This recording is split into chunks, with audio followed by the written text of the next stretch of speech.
15장 24절에서 26절 말씀 제가 봉독에 올리도록 하시겠습니다. 보라, 사독과 그와 함께한 모든 레위 사람도 하나님의 언약궤를 메어다가 하나님의 궤를 내려놓고 아비아달도 올라와서 모든 백성이 성에서 나오기를 기다리도다. 왕이 사독에게 이르되, 보라, 하나님의 궤를 성읍으로 도로 메어 가라. 만일 내가 여호와 앞에서 은혜를 입으면 도로 나를 인도하사 내게 그 궤와 그 계신 데를 보이시리라.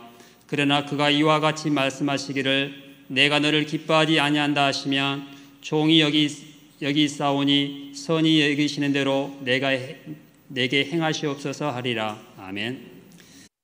가장 사독에게 자기의 믿음을 고백하는 이 고백 속에는 이제 지금 당하는 환난에 대한 모든 결과가 다 들어있죠. 그걸 가지고 하는 말인데요. 이 메시지를 준비를 해놓고 이렇게 딱 이걸 들어보니까 양이 많아. 왜 양이 많지? 안 세어봤어요. 5장이거든요 원래. 그런데 세어보니까 6장이야. 아침에 방금 와서 세어보니까 6장이야. 평소보다 20% 양이 지금 늘어나 있는 겁니다. 실제 15장은 한 번에 다루기에 좀 많은 양들이 있고 많은 그런 요소들이 있는데 어쨌든 가봅시다. 한 5분 정도 길어질 수 있겠지만은 여러분들이 잘 인내하리라 믿고 갑니다. 요압은 참 아름다운 사람이다 이렇게 하나님이 인정했죠. 자기도 물론 그렇게 인정을 했겠죠. 사무엘하 14장에 보니까 25절, 26절, 27절에 얼마나 아름다웠느냐. 남자의 최고의 영광이 뭐냐? 머리털이에요. 그래서 그 머리를 1년에 한 번씩 자르는데 무게를 달아보니까 거의 4.56kg, 거의 뭐 5kg 정도 나오는 거죠. 보통 사람들은 1년에 이렇게 머리를 자르면 500g 정도 나온다고 그래요. 그럼 9배 정도 되잖아요. 그만큼 외모가 뛰어나요. 신진대사가 활발하고 얼마나 그러니까 사람이 힘이 있겠습니까? 자, 이러니 이제 그가 결국은 어떻게 됩니까? 스스로 애써서 힘써서 노력해서 자기 욕심에 빠져서 자기를 해야 하는 일을 하죠. 디모데전서 6장 9절 10절에 있는 것처럼. 왜 그렇습니까? 그 아비의 훈계를 멸시하였기 때문에 잠언 1장에 보니까 8절로 9절에 그래서 결국은 자기가 애써서 자기가 힘을 쓰고 모든 노력을 동원을 해가지고 이사야서 43장 3절 4절의 길을 가죠. 구스와 스바를 너의 속량물로 주고 사람들로 너를 대신하리라 라는 하나님의 백성에 대한 하나님의 사랑인데 결국 이 압살롬은 다윗 왕을 위한 제물로 드려지는 하나님께서 쓰는 악인의 역할을 감당하는데 누가 시킨 것 아니에요. 자기가 원해서 한 거예요. 얼마나 원했느냐? 간절히 원해서 한 거예요. 얼마나 저거 계획을 했느냐? 지금 성경대로 치면은 2년, 3년, 2년, 4년 그러니까 벌써 몇 년이죠? 13년이죠. 계산이 그게 안 됩니까, 학생들? 빨리 돼야지. 13년을 준비하고 또 준비해가지고 그 길을 갔어요.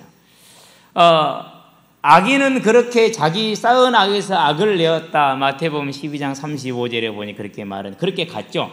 그런데 대신에 의인은 어떻게 됩니까? 그 환난 가운데도 그 죽음에서 소망이 있듯이 결국 다윗은 그 악인을 통해서 하나님의 뜻을 따라서 하나님의 거룩한 가운데 참여하게 되는 은혜를 입게 되죠. 이게 이제 15장뿐만 아니라 다윗이 받는 모든 징계의 뭐예요? 틀이에요. 큰 틀. 악인은 자기가 쌓은 악에서 악인의 길을 가고 그리고 하나님의 사랑을 입은 하나님을 사랑하는 다윗은 결국은 그 악을 통해서 본인의 고난과 환난을 당한 하나님의 징계를 받지만은 하나님의 거룩한 가운데 더욱더 들어가게 되는 그 하나님의 사랑을 입는 것이죠. 저와 여러분이 이 하나님의 사랑을 입는 자리에서 떠나지 않게 되기를 주의 이름으로 축원드립니다. 그래야 돼요. 자, 그럼 압살롬은 누굽니까? 압살롬은 사무엘하 3장 3절에 보니까 다윗이 헤브론의 왕이 되었을 때 낳은 아들이에요. 세 번째 아들이죠. 크수랑 달메의 딸에게서 낳은 그런 세 번째 아들이죠. 그런 그가 이제 아버지 다윗과 함께 하면서 뭘 봅니까? 하나님을 보지요. 왜? 다윗은 그리스도의 모형이었거든요. 그의 삶은 온전한 믿음의 증인이었거든요. 그렇기 때문에 아버지를 통해서 하나님을 보는데, 그런데도 보는데도 보지를 못하고 듣는데도 듣지를 못하는 이사야서 6장 9절로 10절에 있는 말씀처럼, 마태복음 13장 13절 15절에 있는 말씀처럼 그 이제 눈과 귀가 가려진 그런 이제 불쌍한, 외모는 뛰어나나 그런 이제 존재인 것이죠. 그래서 결국 어디로 갑니까? 이제 그렇게 13년 정도 마음에 품고 준비한 다음에 헤브론으로 가죠. 헤브론이 어느 땅이요? 자기 고향이기도 하지만은 다윗을 왕으로 세웠던 유다 지파의 땅이죠. 다윗이 헤브론의 왕이 되었으니까. 그래 헤브론으로 가요. 거기에서 뭐를 불죠? 이제 반역의 나팔을 불고 반역을 일으키죠. 이제 거기에 누가 참여합니까? 거기에 이제 다윗의 충신이었고 다윗의 모사였던 지략가죠. 아히도벨이 참여를 하죠. 성경에서 아히도벨이 나오는데 보면은 밧세바의 할아버지로 나와요. 물론 이제 정확하게 아히도벨이 밧세바의 할아버지 이렇게 말하지는 않았는데 계보에 이렇게 따져본 계보면은 그렇게 있어서, 그래서 아히도벨이 밧세바 일 때문에 다윗을 버리지 않았느냐라는 이제 생각을 할 수가 있는데, 어찌했든 이 아히도벨이 압살롬에게 참여함으로 인해서 유방이 누구를 얻은 것 같으냐? 누굽니까? 공명을 얻은 것 같아요. 그렇게 뛰어난 지략가를 얻게 되죠. 이제 그러고 온 이스라엘이 다윗에게 협력을 하고 예루살렘의 주요 인사 200명이 뭣도 모르고 참여를 했어요. 뭣도 모르고 그냥 초대하니까 얼쑤 따라갔는데 그 자리가 반역의 자리라. 돌아가면 어떻게 되죠? 돌아가면 죽죠. 왜 다윗 압살롬이 가만두겠어요? 죽이죠. 그러니까 자이든 타이든 참여를 하게 되는 것입니다. 이렇게 해서 이제 압살롬이 반역을 온전히 일으키게 되는 것이죠.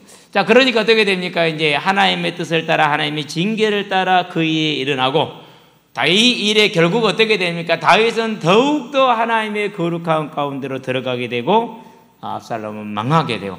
자, 하나님은 하나님의 언약을 이루신다는 걸 보면서 저와 여러분들도 온전히 하나님을 신뢰해야 돼. 마음의 중심으로 하나님을 믿고 따르는 여러분이 되시길 바랍니다. 압살롬처럼 하나님을 대신하려고 나서다가 멸망하지 않게 되기를 바랍니다. 첫 번째입니다. 첫 번째가 이제 본론으로 들어갑니다. 뜻을 이루시는 하나님입니다.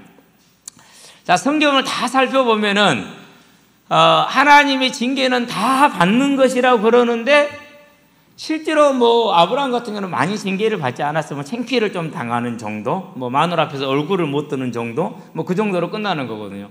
그러는데 다윗 같은 경우가 가장 하나님의 징계 속에서 제일 큰 징계를 당해요. 강도 제일 세요.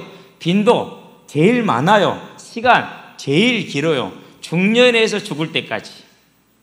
밧세바를 범한 그 시간부터 죽을 때까지 하나님의 징계 속에 있어요.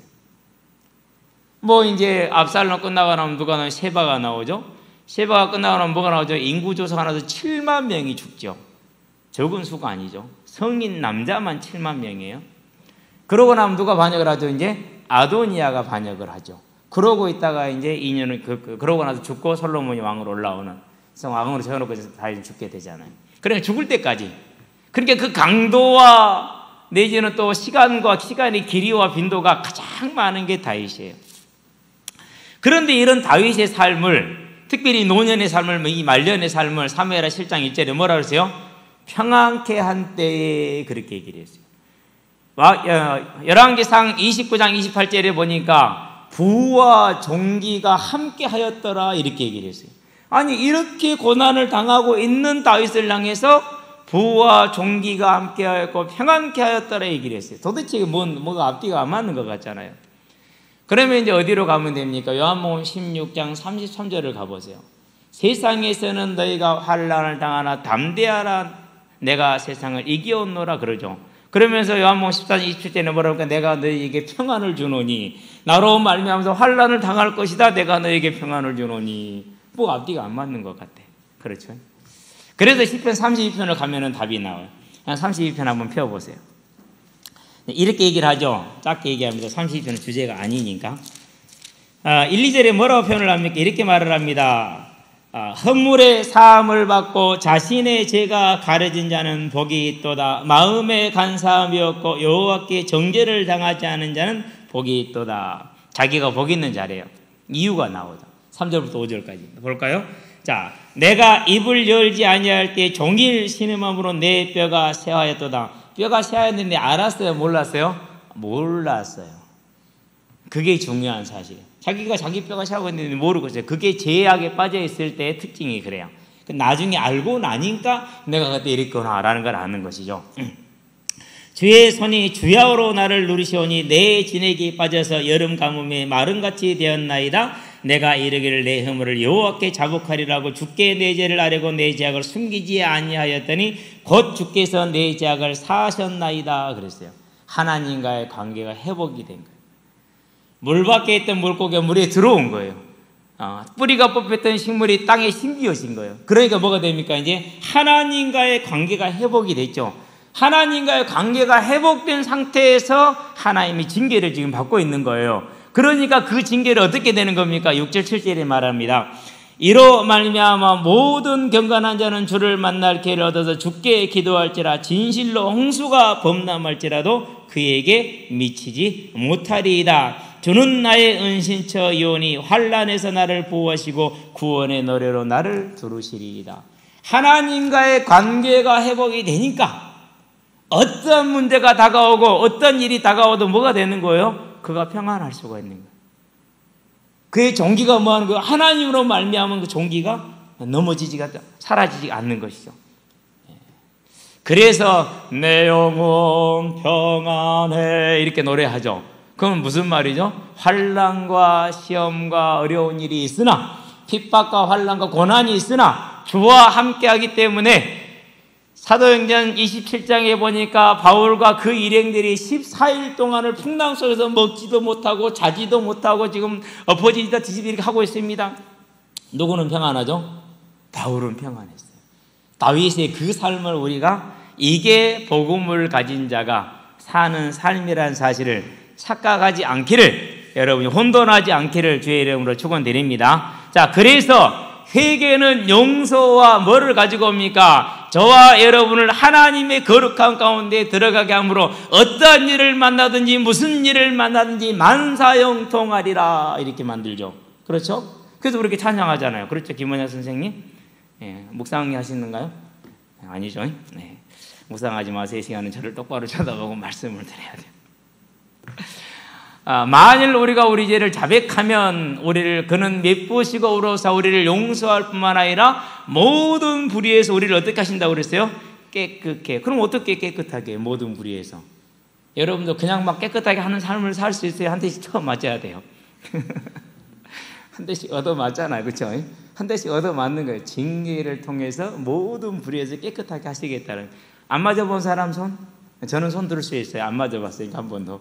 그만큼 엄마 아빠를 어렵게 하지 않았어요.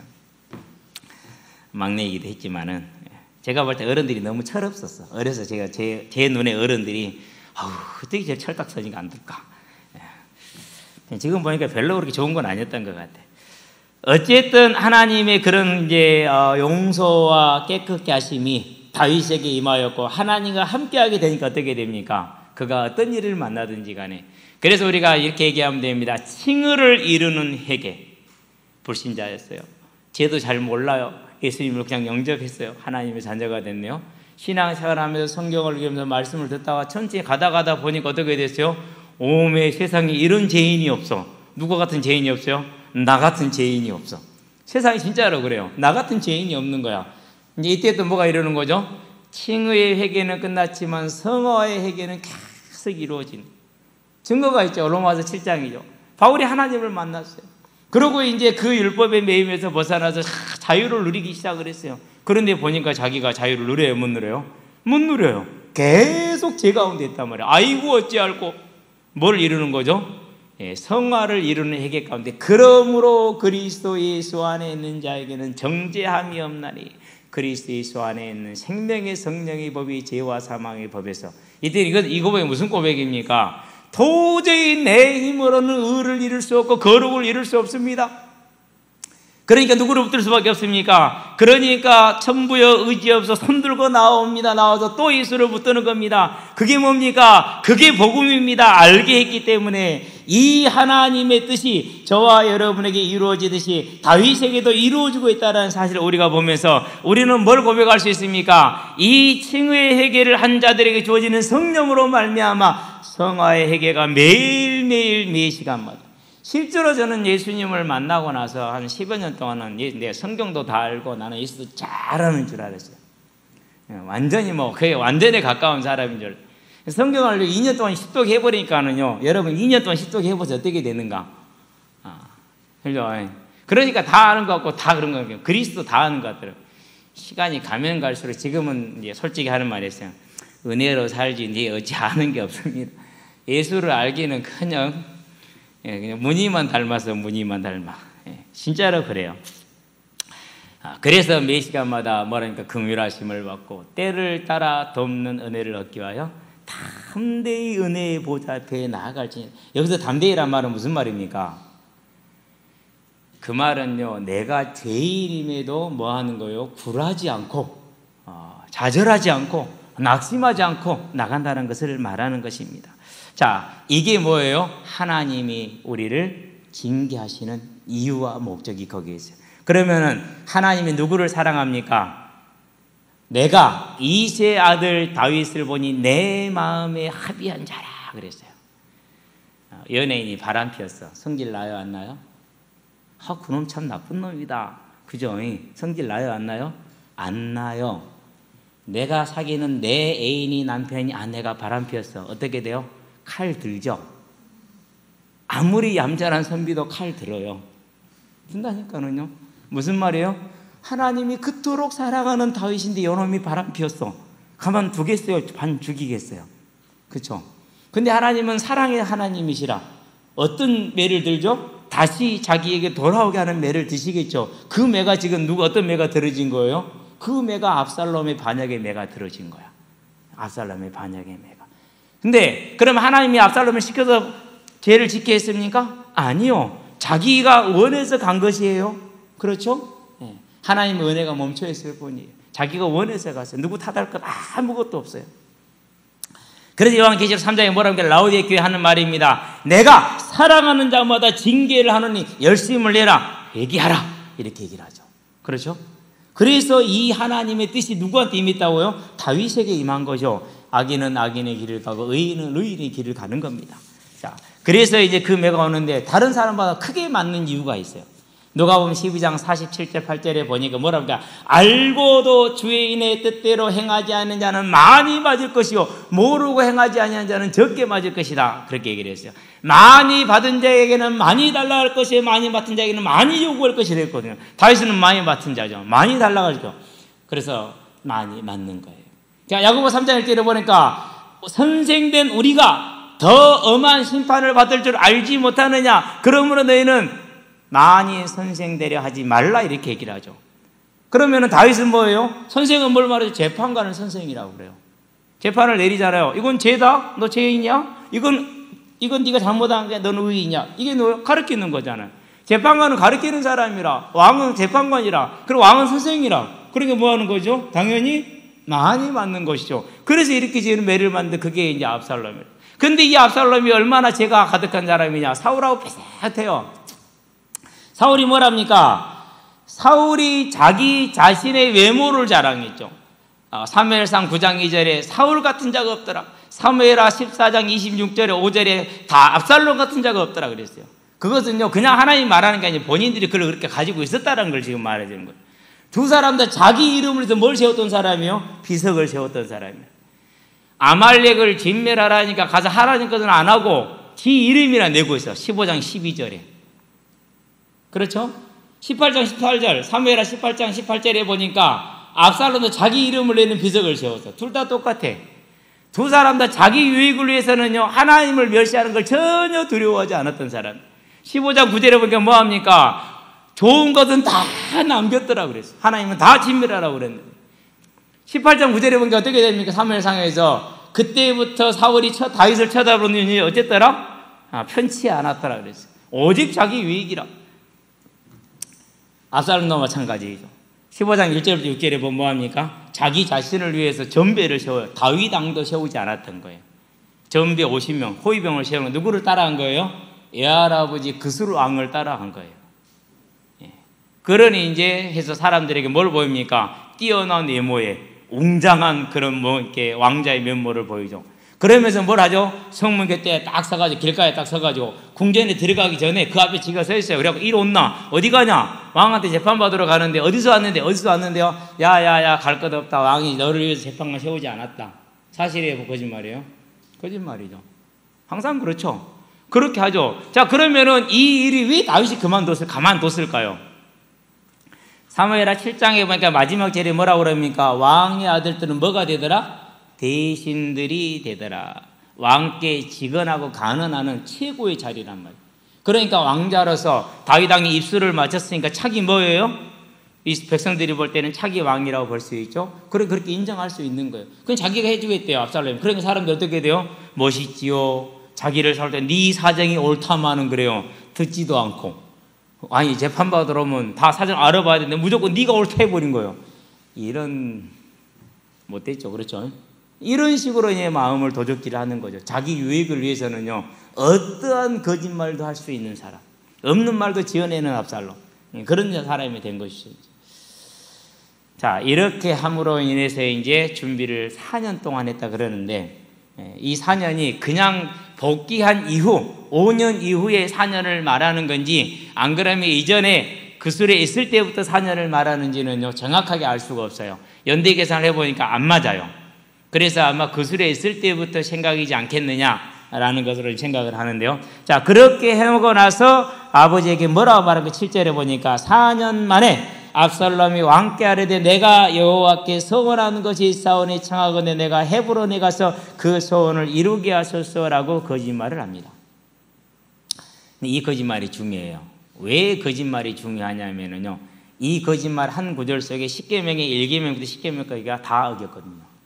다 여기서 다 드러나요. 하나님을 완전히 없이, 일단 아버지를 속였죠. 네 아버지를 공경하라. 그렇잖아요. 살인하지 말라, 간음하지 말라, 두 개 다 행한 거예요. 지금 압살롬 암논을 죽였죠. 또 이스라엘 백성들 죽이게 되죠. 아버지 첩 12를 또 간음하게 되죠. 그렇죠. 예, 이웃을 탐내지 말라, 탐냈죠. 전부 다 1계명부터 10계명까지 싹 구음하게 돼요. 이제. 그러면서 가장 큰 걸 뭘 이제 범하는 겁니까? 신명기 17장 15절에 반드시 내가 지명한 자가 왕이 되게 하라, 그렇게 얘기를 했어요. 그러는데 자기 스스로 왕이 되게 했다고 나선 거죠. 그러니까 10계명을 어겼을 뿐만 아니라 이스라엘 백성을 향해서 왕의 제도의 가장 근간이 되는 하나님의 명령도 어기죠. 이런 걸 가르치면 뭐라죠? 하나님의 말씀을 업신여기고 하나님을 업신여기고 하나님 보시기에 악을 행하였다라고 말하는 것이죠. 자, 이 악이 이제 일어났는데 어떻게 일어났다고요? 자기 스스로 디모데전서 6장에 10절에 있는 것처럼 스스로 자기를 찌르는 일을 한 것이죠. 그렇죠? 자, 그래서 이제 반역이 일어나니까 다윗이 도망을 갑니다. 도망을 가는데 압살롬은 반역을 일으켰지만 다윗은 어떻게 됩니까? 이제 하나님의 뜻을 이루게 되죠. 도망을 가면서 뭐 합니까? 이제 머리를 한번 순서가 엇갈렸더냐. 한 장이 더 많아 버리니까 지금 이런 일이 생겨요. 그렇죠? 예. 아니 뭐 일단 넘어가도 되겠네요. 머리를 가렸다 이렇게 얘기했어요. 자, 그러면 잠깐만 우리 기억을 되돌아봐요. 암논을 정복했었을 때 왕관을 뺏었죠. 한 달란트라고 그랬어요. 32kg일 수 있고 46kg일 수 있고 60kg일 수 있어요. 지금 다 정확하지는 않는데 성소의 세계는 32점 얼마, 일반 세계는 46점 얼마, 왕의 세계는 50 몇 점 얼마 이러거든요. 그러니까 다른 성경은 뭐 60kg 이렇게 해석을 달아놨던데 그 왕관을 뺏은 머리에 있었어요. 그걸 뭘 말하는 거예요? 그만큼 영화를 뜻하는. 근데 이 머리에서 뭘 벗은 거죠? 왕관을 벗고 머리를 가렸다는 말은 무슨 말이에요? 수치와 고통을 뜻하는 거예요. 자, 다말이 오빠에게 폭행을 당하고 나서 암논에게 폭행을 당하고 집으로 돌아갈 때 옷을 찢고 재를 뿌리고 뭘 가리고 가죠? 머리를 가리고 가죠. 그건 뭘 말하는 거예요? 내가 지금 뭘 당했다라는 거예요? 큰 환난과 고통 가운데 있다라는 표시를 하는 거예요. 에스더 6장 12절에 보니까 이제 누굽니까? 하만이 자기가 죽게 됐어요. 그걸 알게 됐어요. 그러니까 뭘 가리고 가죠? 머리를 가리고 가죠. 그러니까 머리를 가렸다라는 것은요, 큰 고통 가운데 있음을 표현하는 거예요. 다윗이 뭘 가렸어요? 머리를 가렸어요.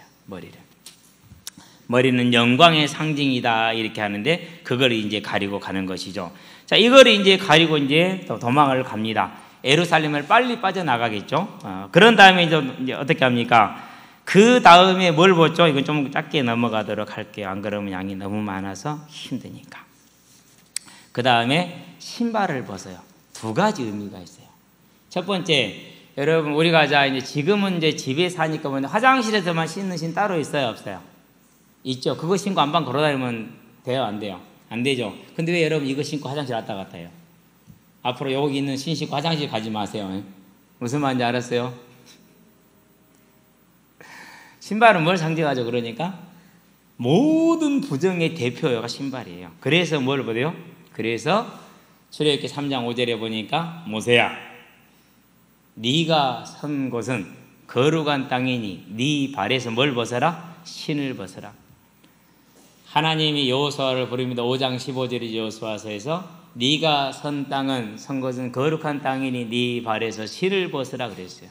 부정을 뭐 하라는 거예요? 제거하라는 거예요.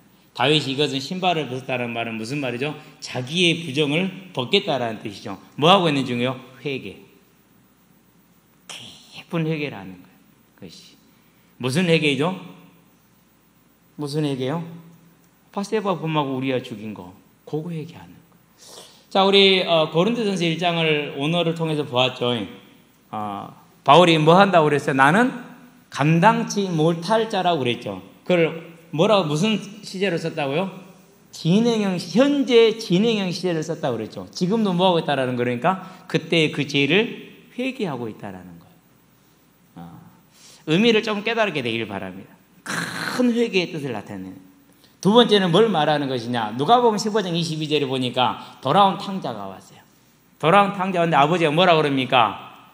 그의 몸을 씻기고 옷을 입히고 뭘 신기라고 그러죠? 신을 신기라 그랬어요. 노예는 신을 신을 수 없어요. 그래서 뭘 말하는 거예요? 나는 하나님의 노예 종입니다라는, 하나님이 나를 죽이셔도 아멘 할렐루야 할 것이고 하나님이 나를 살리셔도 아멘 할렐루야 할 것이라는 뭐예요? 완전한 하나님의 심판에 대한 순종의 표시가 그 신을 벗는 거예요. 그리고 신을 벗으면서 두 번째, 세 번째 뭐 하면서 크게 울면서 가더라 그랬어요. 울어본 적이 있으세요? 별로 없을 거예요. 저도 별로 없어요. 어려서 그런 거 말고는 그냥 눈물 좀 찔끔 나는 거 드라마 보다가 그런 건 있을 수 있어요. 그런데 크게 울면서, 며칠 전에 어떤 분이 피구하다가 애들한테 뺨을 한 대 맞았는가. 손으로 때린 게 아니고 피구공으로. 그날 시험 가져간 쇠공으로 맞았어. 중학생이 던졌어. 많이 셌죠.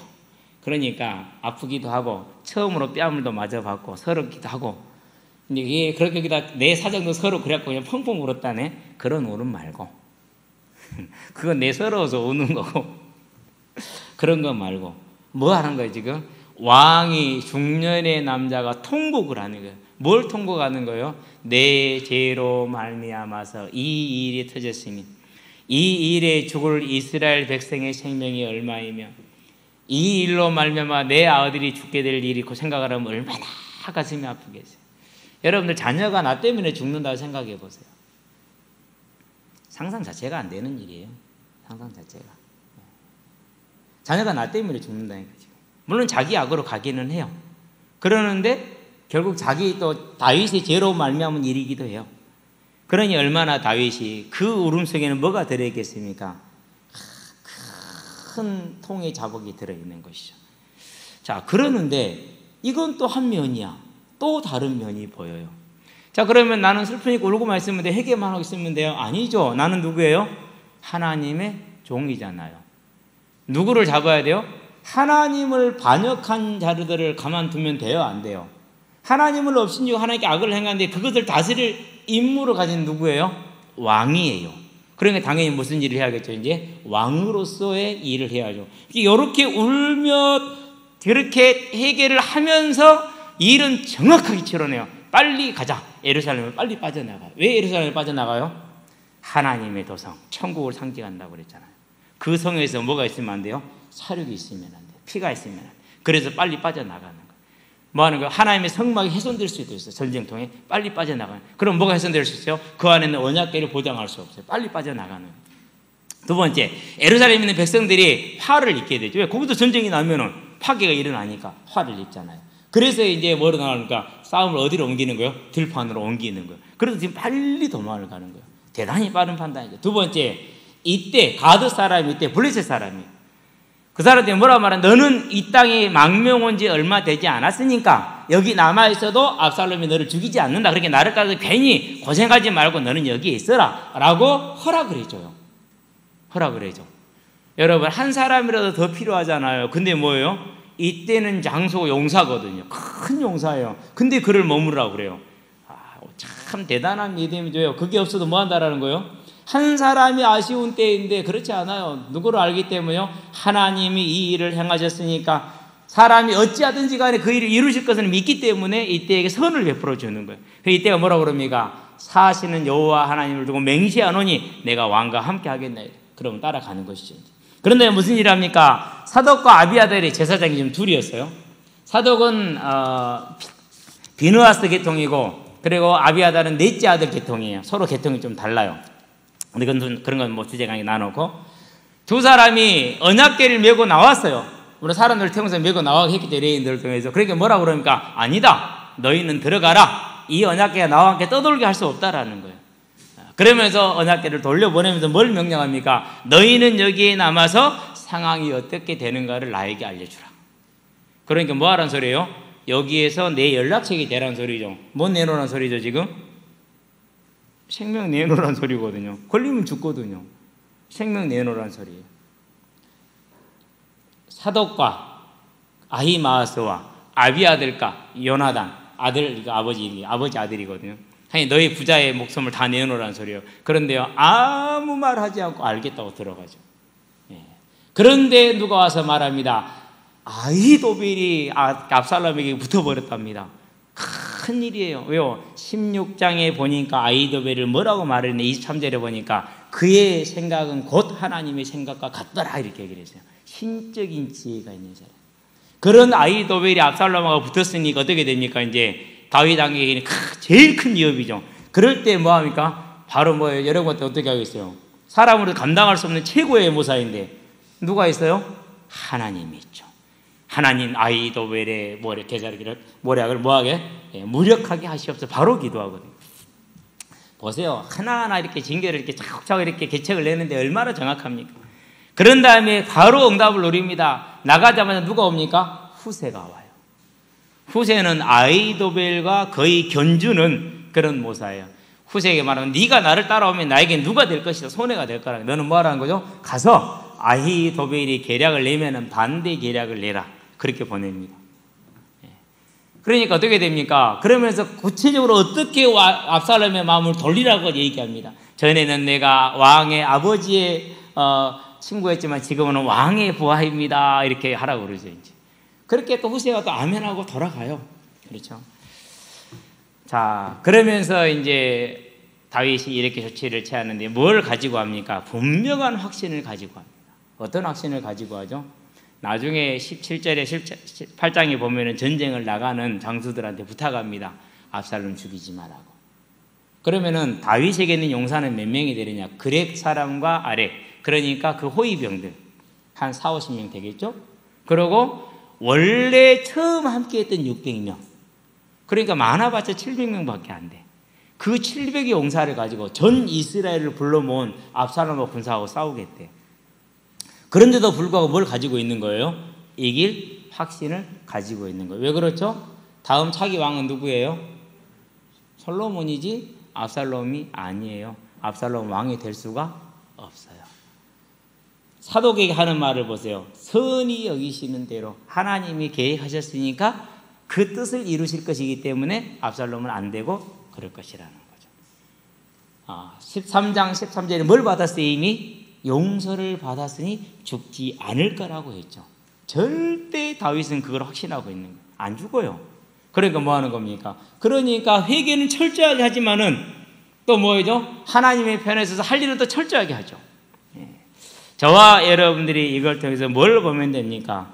다윗이 또 다시 하나님 앞에 뭐 하는 자로 이름을 올리는 거요? 합당한 자로. 마태복음에 보니까 10장 37절에서 39절에 부모나 자식을 나보다 귀히 여기는 자는 내게 합당하지 않은 자니라 그랬어요. 그런데 다윗이 낸 이 모든 계책은 뭐 하는 겁니까? 누구를 죽이는 계책이죠? 압살롬을 죽이는 계책이죠. 누구에게 합당한 자가 된 거죠? 하나님께 합당한 자가 된 거죠. 저와 여러분들은 이 사실을 통해서 우리가 하나님의 사랑을 입은 자라는 것, 그렇다면 하나님의 선하심이 저와 여러분 삶에 항상 있음을 알고 온전히 신뢰할 수 있는 믿음의 사람들로 회개와 지혜가 넘치게 되길 바랍니다. 결론입니다. 모든 민족이 이렇게 얘기를 했어요. 자, 우리는 다시 한번 정리를 해보면 다윗에게 임한 하나님의 이 징계가 다윗을 향한 하나님의 사랑이라는 것, 목표는 어디에 있다라는 것이죠? 다윗을 하나님의 거룩함에 참여하게 하는 것이라는 것. 그게 목표이죠. 그렇다면은 저와 여러분이 하나님의 사랑을 입은 자가 맞습니까? 그게 대답이 없어요. 요한복음 1장 13절에 누구로부터 말미암은 자들이라고요? 하나님께로부터 난 자들이. 저와 여러분이 하나님께 난 건 맞잖아요. 그렇죠? 마태복음 16장 17절에 보니까 이를 너에게 알게 하신 이는, 곧 우리로 하여금 예수가 그리스도임을 깨닫게 한 이는 하늘에 계신 내 아버지시니라 그랬죠. 그럼 우리는 하나님의 택함을 받은 게 맞죠. 그러면 우리가 하나님의 사랑을 입은 자들이기 때문에 우리가 죄를 지으면은 하나님의 매도 맞겠어요? 안 맞겠어요? 맞겠죠. 그 매를 맞을 때 뭐 하지 말라고요? 낙심하지 말고 실망하지 말고 불신앙하지 말고 원망하지 마라. 그게 히브리서 12장 1절에서 12, 13절까지 얘기죠. 연약한 성과 저는 무릎을 강하게 하라. 징계를 받을 때, 그럴 때 뭐 하라는 소리입니까? 하나님이 나를 사랑하였구나, 내가 하나님의 자녀구나라는 확신을 갖고 임하라는 것을 말씀을 하는 것이죠. 저와 여러분은 하나님의 사랑을 받은 자이다. 그러면 지금부터는 뭐 해야 됩니까? 이제 저와 여러분의 삶은 바울이 로마 교회 성도들에게 이런 권면을 하죠. 뭐라고 권면합니까? 5장에 보니까 이렇게 말을 합니다. 자, 그러므로 우리가 믿음으로 의롭다 하심을 받았으니 우리 주 예수 그리스도로 말미암아 하나님과 화평을 누리자. 또한 그로 말미암아 우리가 믿음으로 서 있는 이 은혜에 들어감을 얻었으며 하나님의 영광을 바라고 즐거워하느니라. 다만 이뿐 아니라 그랬어요. 우리가 환난 중에도 즐거워하나니 환난은 인내를, 인내는 연단을, 연단은 소망을 이루는 줄 알미로다. 그렇게 얘기했죠. 두 가지 환난이 있을 수 있어요. 핍박으로 말미암은 환난이 있을 수 있어요. 저와 여러분의 죄로 말미암은 하나님의 환난이 있을 수가 있어요. 그렇다 할지라도 저와 여러분들은 뭐 하라는 것입니까? 이 환난을 통해서 다윗을 다시 여호와의 거룩한 가운데 온전히 들어가게 함으로 하나님께서 선히 여기시는 대로 내게 행하실 줄 내가 믿습니다라고 고백했던 것처럼 저와 여러분들은 온전히 이 모든 일은 하나님의 은혜요 하나님의 주권임을 알고 믿음에 서시기를 주의 이름으로 축원드립니다. 그러면 뭐 하면 됩니까? 이제 A라는 일이 있고 A라는 안건이 있으면 하나님이 이 일을 통해서 하나님이 이루시고자 하는 선한 뜻을 이루시기를 원합니다라고 기도하시게 되길 바랍니다. 내가 정해놓고 그 결과대로 이루어 달라고 할 것이 아니라 하나님이 이 일을 통해서 이루시고자 하는 하나님의 뜻을 이루시옵소서 하는 것이죠. 그게 뭐예요? 그게 저와 여러분들의 믿음의 표현이고 복음을 누리는 사람의 모습이에요. 그게 저와 여러분이 되기를 주의 이름으로 축원드립니다. 그래서요, 어떠한 믿음으로 말미암아 어려움과 곤란함이 있을 수 있어요.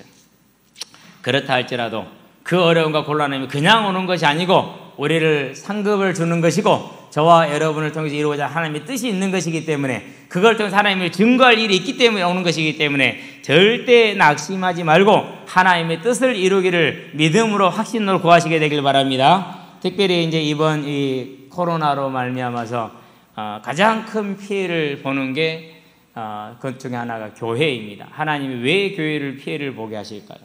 저와 여러분들은 그 하나님의 뜻을 봐야 돼요. 그 교회 안에서도 제일 큰 타격이 오는 게 후대입니다. 우리도 보잖아요. 못 가게 해요, 아이를. 그렇다고 해서 뭐 코로나 안 걸릴 삶을 사는 것도 아니고 다 걸리게 사는데도 교회는 못 가게 해요. 그거를 우리가 그 사람들이 미련하다고 말하면 안 돼요. 뭘 봐야 돼요? 왜 우리를 하나님이 그렇게 행하시는가? 이 질문을 해야 돼요. 그렇죠? 그러면은 저와 여러분들이 이 정도면은 밖에 계시는 선교사님들은 어느 정도가 되겠느냐? 그렇죠? 네. 교회가 어려우면 가장 힘든 것이 선교사님들이기 때문에. 그래서 우리는 이러한 사건 속에서 불법이 성함으로 사랑이 식어지리라 그렇게 얘기를 했어요. 불법이 성한다는 말은 무슨 말이죠? 괜찮네? 당연히 어떻게 되죠? 아니 저 사람이 죄를 짓는데 목사야 괜찮아. 하나님 사랑 못 받아서 괜찮은 거예요. 무슨 말인지 알았어요? 저 사람이 막 이상한 짓거리 하는데 장로야 괜찮아. 그 사람 하나님 사랑을 못 받아서 괜찮은 거예요. 그거 보고 나도 괜찮네 하면은 안 되는 거예요. 뭐가 식어진다고요? 사랑이 식어지리라 그랬어요. 그럼 저와 여러분은 어떻게 하겠습니까? 이러한 이 시대에, 이 시국에 저와 여러분의 믿음을, 우리의 상급을 보이시고 쌓으시기를 주의 이름으로 축원드립니다. 다윗을 바라보면서 그가 만날 환난 속에서 최고의 고통의 환난, 징계 중에 최고의 이 징계가, 그 안에서 그가 어떻게 행했는가를 보면서 저와 여러분의 삶이 항상 하나님 앞에서 힘 있는 자로 서기를 주의 이름으로 축원드립니다. 기도합시다. 살아계신 아버지 하나님, 다윗이 하나님의 뜻을 알고 그 일을 통해서 하나님이 선히 여기시는 대로 행하실 것을 알고 믿고 고백함으로 자기의 회개를 이루고 하나님의 거룩함에 참여하게 되며 하나님의 뜻을 이루되 반란을 진압함으로 메시아 언약을 세워나가는 그 뜻을 이루는 것을 보며 이제 우리의 삶 가운데 범사가 하나님의 계획 안에서 이루어지니 우리가 그 안에는 하나님의 뜻을 보는 지혜를 허락하여 주시고 그 뜻을 따를 수 있는 믿음의 능력을 더하여 주셔서 다시 오려는 언약을 이루어가는 하나님의 일꾼들로 제자들로 세워지게 하시기를 그리스도신 예수의 이름으로 기도합니다. 아멘.